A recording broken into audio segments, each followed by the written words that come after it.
আসসালামু আলাইকুম বন্ধুরা, কেমন আছেন? আজকে আমি বানাবো পলতা পাতি। এটা কিন্তু আমার দাদু আমাকে বানানো শিখিয়ে দিয়েছে।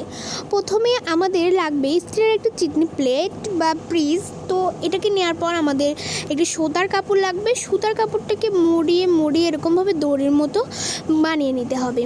তারপরে সরিষার তেলটা প্রথমেই যেখানে বাতিটা ধরাবেন তার মাথায় কিন্তু একটু সরিষার তেল প্রথমে ভরিয়ে একদম ডুবো তেলে কিন্তু এটাকে ডুবে দিতে হবে, ভালো করে সব জায়গায়। এই আগুনটা জ্বলালে কিন্তু এটা তেলটা শুষে নেবে। একটু পরপর তেলটা একটু দেবেন। এটা কিন্তু অনেকক্ষণ জ্বলে আর অনেক ভালো জ্বলে।